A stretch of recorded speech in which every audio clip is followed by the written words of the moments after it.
گزارش ہے کہ ویڈیو کو لاسٹ تک دیکھیں تاکہ بات پوری طرح سمجھ میں آئے. تم پلتے نہیں ہیں وہاں ٹیں ٹیں وہاں سے پی پی, تو بھائی کوئی بات نہیں, ہم گھر میں آیا رکھ لیتے ہیں تنخواہ پہ. بلکہ میں یہاں تک بھی کہتا ہوں کہ وہ بیبی کیئر جو کیا اس کو کہتے ہیں ڈے کیئر, میں اس کا قائل نہیں ہوں, لیکن نہ پیدا کرنے سے بہتر ہے کہ وہاں ان سے پلوا لو پیسے دے کے. نسل ہو ہی نہیں, اس سے بہتر ہے کہ چلو پیدا ہوئی اور آپ نے ڈے کیئر میں رکھوا لیا, ان کو تنخواہ دے کے بھائی تم ہمارے بچے کو پالو, جب سمجھدار ہو جائے تو پھر ہمارے حوالے کر دینا. تو ہوتا تھا یہ عربوں میں ایسا ہوتا تھا. تو بہت سارے حل نکل سکتے ہیں. جن کو اللہ نے خوب مال و دولت دیا ہے ان کے بھی 2 3 میں کہتا ہوں تم جو مرو گے تمہاری جائیداد تو گورنمنٹ کھائے گی. انسان چاہتا ہے کہ تبھی شریعت نے اولاد کا حصہ زیادہ رکھا ہے. انسان چاہتا ہے میرا سارا مال کون کھائے, میری اولاد کھائے. اور بچے خوش بھی ہوتے ہیں ہمارے باپ نے ہمارے لیے اتنا چھوڑا. تو مالدار لوگ, ارب پتی لوگ, ایسے لوگ میرے پاس آتے ہیں 3 کروڑ روپے ماہانہ. ایک صاحب آئے, ایک یعنی میں اس لیے نہیں بتا رہا کہ گورنمنٹ نے پیچھے پڑ جائے, کتنی آمدن تھی ان کی, ٹیکس بھی دیتے ہیں وہ, کروڑوں روپے ارننگ ہے, ایسا تاجر ہے, بچے 2 ہیں 10 سال میں. تو یار یہ کروڑوں روپے ہیں, 2 بچے 3 بچے, تمہیں کیا مسئلہ ہے بھائی؟ کہہ رہے بیگم ہی نہیں مانتی. میں نے کہا بیگم سے بولو بیگم بچے پیدا کر دو, میں پلوا لوں گا تنخواہ پہ کسی کو آیا رکھ کے. سمجھ آ رہی ہے بات؟ تمہاری صحت اچھی, وہ بیگم کو یہ وسوسہ ڈال دیا نا کہ صحت خراب ہوگی, اس کو بتاؤ بھائی تمہاری بھی فٹنس ہے, اور تمہیں عورت اپنے بچے کو دیکھ کر جتنا اس کی بانچیں کھلتی ہیں, اس کے جو خون بڑھتا ہے نا, کسی چیز کو دیکھ کر ایسا خون نہیں, کیسا پیدا ہوتا ہے تو کیسا چومتی رہتی ہیں اس کو, ہائے میرا منا, ہائے میرا چاند, ہائے میرا. تو یہ اس سے بڑھ کر تو تمہارے لیے کوئی نعمت ہے ہی نہیں. لیکن یہی ہے کہ وہ آگے ایک برطانوی رپورٹ ہے. اچھا یہ ڈاکٹر دوبارہ ان کے میں جملہ مکمل کر لوں. کہتے ہیں کہ اگر عورت کو اپنے اس جسمانی اور ذہنی نظام کا یہ فطری تقاضا پورا کرنے سے روک دیا جائے, یعنی اس کی نفسیات بھی اسی سے خوش ہوتی ہے اور باڈی بھی اسی سے فٹ رہتی ہے, تو اگر یہ اس کے برخلاف چلا جائے تو وہ شکستگی اور عزم حلال کا شکار ہوگی. ماں بننے سے وہ ایک نیا حسن, ایک روحانی بالیدگی پاتی ہے جو اس کمزوری پر غالب آ جاتا ہے جس سے وہ ولادت کے دوران دوچار ہوئی تھی. یعنی یہ ریکوری بہت جلدی ہو جاتی ہے. مولانا نہیں کہہ رہے, یہ نوبل انعام یافتہ ڈاکٹر کہہ رہے. آگے چلیں, ایک برطانوی رپورٹ ہے, British national birth rate commission, ان کی رپورٹ ہے. یہ کہتے ہیں کہ مانع حمل کے وسائل کے استعمال سے مردوں کے جسمانی نظام میں برہمی پیدا ہو سکتی ہے. حمل روکنے کی تدبیر عورت اختیار کر رہی ہے, عورت کے ساتھ نقصان کس کو ہوگا؟ مرد کو بھی نقصان ہوتا ہے اس کا. عارضی طور پر ان میں سیکچول ویکنس بھی پیدا ہو سکتی ہے. مجموعی حیثیت سے یہ کہا جا سکتا ہے کہ ان وسائل کا کوئی زیادہ برا اثر مرد کی صحت پہ نہیں پڑتا, مگر اس بات کا ہمیشہ خطرہ رہتا ہے کہ مانع حمل تدبیر اختیار کرنے سے جب مرد کو اپنی اس کی جو ڈیزائرز ہیں پوری طرح سے پوری نہیں ہوں گی, جو ازل کا طریقہ ہے نا کانڈوم وغیرہ کا طریقہ, مجھے شرم آ رہی ہے یہ باتیں کرتے ہوئے, لیکن بہرحال مجبوراً کرنی پڑ رہی ہے کیونکہ اب گورنمنٹ اس پہ اشتہار بھی چلائے گی. یہ بیہودہ اشتہارات بھی یعنی چلا سکتی ہے گورنمنٹ, تو مجبوراً بڑی مصیبت سے بچنے کے لیے چھوٹی مصیبت کو اختیار کیا جاتا ہے. لوگ یہ سمجھتے ہیں کہ یہ طریقہ تو نقصان دہ ہے ہی نہیں, ایسا نہیں ہے, ایسا نہیں ہے. کبھی کبھار تو ٹھیک ہے, لیکن جب 3 بچوں کے بعد آپ نے حمل روکنا ہے تو 5 سال آپ کو یہ طریقہ اختیار کرنا پڑے گا, جو کہ نیچرل.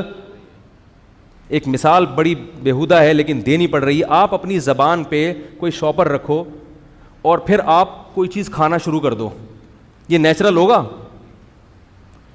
زبان سے جب ہم کوئی بھی چیز رکھتے ہیں نا تو فوراً ایک زبان لعاب خارج کرنا شروع کرتی ہے جو اس چیز کو ہضم, یعنی قدرت نے پوری ایک اس حساب سے ڈیزائن کیا ہے. تو ایک دفعہ آپ نے شاپر رکھ کے روٹی کھا لی, 2 دفعہ کھا لی, 3 دفعہ کھا لی, 20 دفعہ کھاؤ گے تو معدہ کیا کر دے گا؟ ہضم کرنا چھوڑ دے گا, نقصان ہونا شروع ہو جائے گا. تو وہ طریقہ جو سب سے زیادہ کم نقصان دہ سمجھا جاتا ہے وہ بھی کم نقصان دہ نہیں ہے, وہ بھی کم نقصان دہ نہیں ہے. آگے کہتے ہیں کہ اس کی عائلی مسرتیں غائب ہو جائیں گی, یعنی مرد کو جب عورت کو بھی اس سے نقصان ہوگا, اس کی بھی تسکین نہیں ہوگی, مرد کی بھی تسکین نہیں ہوتی. اس سے کیا ہوگا؟ میاں بیوی میں جھگڑے, حالانکہ پتہ نہیں ہوتا ہم کیوں چڑچڑے ہو رہے ہیں, مگر چڑچڑے ہونا شروع ہو جاتے ہیں. آگے لکھا ہے کہ اس کا نقصان یہ ہوگا کہ مرد کی توجہ پھر بازاری عورتوں کی طرف مائل ہونا شروع ہو جائے گی. تو یہ نقصانات ہیں. آگے یہ کہہ رہے ہیں کہ منع حمل تدبیر کا نتیجہ ہوتا ہے کہ عورت کے اعصابی نظام میں خلل پیدا ہوتا ہے, اس میں بد مزاجی اور چڑچڑاپن پیدا ہوتا ہے. جو خواتین حمل روکنے کی دوائیں استعمال کرتی ہیں ان کی طبیعت میں چڑچڑاپن پیدا ہو جاتا ہے. آگے ان کے شوہر کے ساتھ تعلقات خراب ہوتے ہیں, ان کو پتہ نہیں ہوتا کیوں لڑائیاں ہو رہی ہیں, لیکن وہ اندر طور پر کیا ہوتی ہیں, ڈسٹرب ہو رہی ہوتی ہیں. کہہ رہے ہیں یہ زیادہ تر ان گھریلو ان شادی شدہ جوڑوں میں ہوتا ہے جو کانڈوم کا استعمال کرتے ہیں. معذرت کے ساتھ مجھے اچھا نہیں لگ رہا یہ الفاظ زبان سے نکالنا, مجھے بھی حیا آ رہی ہے, لیکن اگر میں اتنی وضاحت سے بیان نہ کروں تو شاید میں سمجھتا ہوں کہ میں اس موضوع کا حق ادا نہیں کروں, کیونکہ لوگ یہ بات بھی اٹھا رہے ہیں کہ بھئی اس میں کوئی نقصان نہیں, اس میں بھی بہت زیادہ کبھی کبھار تو ٹھیک ہے, لیکن مسلسل استعمال اس کا کیا ہے. اور وہ ڈاکٹر یہ کہہ رہا ہے, یہ برٹش برطانوی رپورٹ یہ کہہ رہی ہے کہ اس سے میاں بیوی کے تعلقات, بولو بھائی, خراب ہو جاتے. ان کو پتہ نہیں ہوتا کہ ہم کیوں لڑ رہے ہیں. ہر جو بیماری ہے نا اس کی وجہ انسان کو معلوم ہونا ضروری نہیں ہے, یہ بھی ہے. اب اس کے بھی گورنمنٹ ایڈورٹائز چلانا شروع کرے گی. آگے ایک ڈاکٹر میری ہے, یہ بھی یو کے کی ڈاکٹر ہے, یہ کہتی ہیں کہ اسقاط کی وجہ سے بڑی تعداد میں ایسے اثرات مرتب ہوتے ہیں جو آئندہ ولادت کے امکانات کو بری طرح مجروح کر دیتے ہیں. بسا اوقات خاتون عورت حمل روکتی ہے کہ ہم اگلے 2 سال کے بعد پیدا کریں گے, 2 سال کے بعد پھر پیدا نہیں ہوتا, اولاد سے محروم ہو جاتی ہیں وہ. یہ بھی بہت دفعہ ہوتا ہے, یہ آپ کے اختیار میں نہیں ہے کہ کس سال بچہ پیدا ہوگا. تو پھر یہ میں ڈاکٹر الیکسس کیرل کا آپ کو وہ میں دوبارہ دہرا دوں, وہ کہتے ہیں کہ ایک احمقانہ عمل ہے کہ عورت کو ولادت کے عمل سے روکا جائے. اب جتنے فتوے آپ نے دینے ہیں مولویوں کے خلاف مت دو. یو کے, فرانس کے اور یورپ کے دیگر ممالک کے جو نوبل انعام یافتہ ڈاکٹر ہیں نا, آپ ان کو بولو کہ یہ ہمیں 500 سال پیچھے لے جا رہے ہیں, یہ کتوں کی طرح بچے پیدا کروانا چاہ رہے ہیں. معذرت کے ساتھ یہ الفاظ ہیں ان کے. آگے ایک ڈاکٹر کی رپورٹ ہے کہ ضبط ولادت کی گولیاں خطرناک نتائج کے حامل ہیں. ان کے استعمال سے سر چکرانا اور دیگر اعصابی تکلیف ہی نہیں بلکہ کینسر جیسے موذی مرض کا یہ سبب ہے. بات آ رہی ہے سمجھ میں؟ یہ تو میں نے مختصر سے ڈاکٹروں کے حوالے نہیں, کچھ معتبر حکیموں کے بھی حوالے دے دوں. حکیموں کو آپ ہلکا مت سمجھو, صحیح حکیم ہوتے ہیں نا. عطائی آج کل تو مارکیٹ میں 2 نمبر زیادہ چل رہے ہیں. میں نے خود دیکھا ہے کہ بعض مریض ایسے تھے جو ڈاکٹروں, آغا خان ہاسپٹل نے جواب دے دیا, حکیموں کی دوا کھا کے ان کو ایسے ایسے فنٹر حکیم پاکستان میں پڑے ہوئے ہیں, انڈیا پاکستان میں.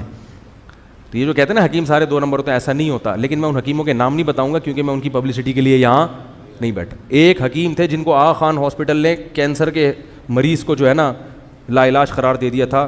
پنجاب میں ایک حکیم تھے, انہوں نے اس کا علاج کر کے دکھایا الحمدللہ. میں ایسے حکیم سے ملا ہوں, ایسے مریض سے ملا ہوں جس کو آغا خان ہاسپٹل نے مسترد کر دیا کہ ٹھیک نہیں ہو سکتا, اور بلوچستان میں ایک پسماندہ علاقے میں ایک حکیم تھا, انہوں نے اس کا علاج کر دیا. تو پھر بھی بتا دوں, حکیم کے پاس جانے سے پہلے 100 دفعہ قل اللہ احد پڑھ لیں, کیونکہ حکیموں کا کوئی بھروسہ نہیں ہوتا, کچھ بھی لگا سکتا ہے وہ. صحیح حکیم کو تلاش کرنا بڑا مشکل کام ہے, ہوتے ہیں بہرحال. اور میں نے ایک سرجن کو, آرمی کے سرجن کو دیکھا حکیم کی معجون کھاتے ہوئے, کہہ رہے یار کسی سے ٹھیک نہیں ہو رہا, اس کمبخت کی دوا سے میں خود ٹھیک ہونا شروع ہو گیا ہوں. کمبخت تو میں خود اپنی طرف سے کہہ رہا ہوں. تو آپ کو معلوم ہے کہ ہمارے ملک میں چند بڑے حکیم پیدا ہوئے جو واقعی بڑے خاندانی حکیم تھے, جن میں ایک حکیم محمد سعید بھی تھے.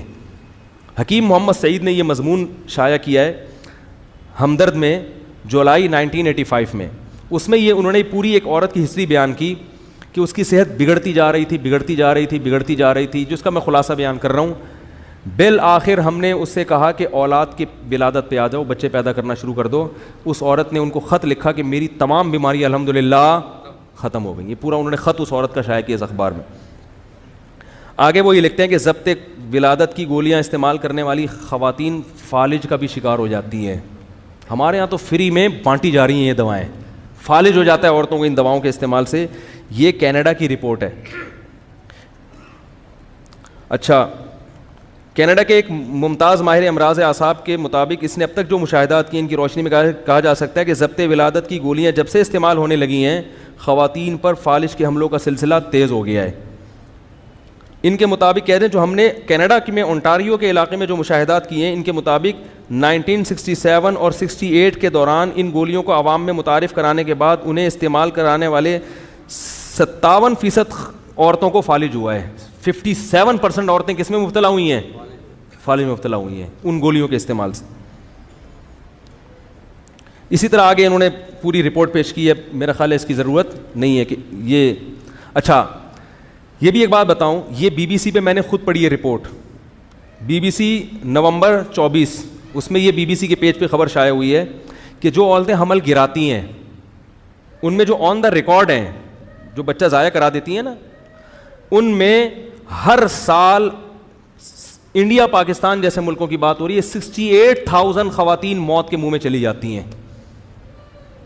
نہیں یاری بات سمجھ میں, اتنی خواتین بچے کی ولادت سے ہلاک نہیں ہوتی جتنے بچے حمل ضائع کرانے سے ہلاک. یہ تو آن دا ریکارڈ ہے, باقی گاؤں دیہاتوں میں کیا ہو رہا ہے, کتنی عورتیں حمل گرانے سے مر رہی ہیں, اس کا تو کسی کو پتا ہے ہی نہیں. زمانہ ڈھل رہا ہے مغربی تہذیب میں, لیکن میرا ہر رنگ میں ڈھل